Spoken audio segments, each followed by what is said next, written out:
space বহুত ডাঙৰ আৰু ইয়াত বহুতো ধৰণৰ গ্ৰহ দেখিবলৈ পোৱা যায় আৰু ইয়াত ভালেখিনি গ্ৰহো থাকে মই আজি তিনটা আচৰিত ধৰণৰ গ্ৰহৰ বিষয়ে ক'বলৈ গৈ আছো মই আননন ফেক্টে আজি তিনটা স্ট্ৰেঞ্জাৰ্ছ প্লেনেটৰ বিষয়ে ক'বলৈ গৈ আছো সো লেটস এক্সপ্লোৰ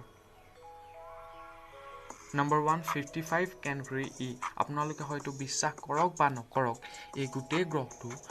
হীৰাৰে ভৰি পৰি আছে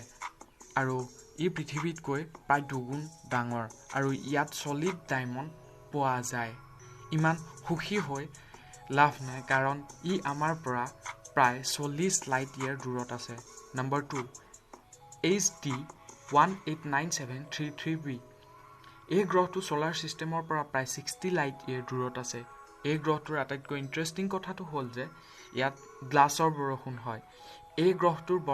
বাতাবৰণ সিলিকনৰ হয় সেই কাৰণে এই গ্ৰহটো ইমান ধুনীয়া নীলা ৰঙৰ হয় যে ইয়াক চালে চাই থাকিব মন যায় নম্বৰ 3 HD 188753 আপুনি কেতিয়াবা ভাবি চাইছেনে আমি যদি দুটা সূৰ্য দেখিলো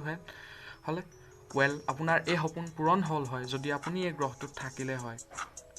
এই গ্ৰহটো ইন্টাৰেষ্টিং কথা এইটোৱে যে ই সৌৰজগতৰ আটাইতকৈ ধুনীয়া সূৰ্যোদয় দেখিবলৈ পোৱা যায় ইয়াত তিনটা বেলিৰ সূৰ্যোদয় হয় আৰু এনে ধৰণৰ ইন্টাৰেষ্টিং ফেক্টৰ কাৰণে আমাৰ চেনেলটো সাবস্ক্ৰাইব কৰি দিব লাইক কমেন্ট এণ্ড শ্বেয়াৰ কৰি দিব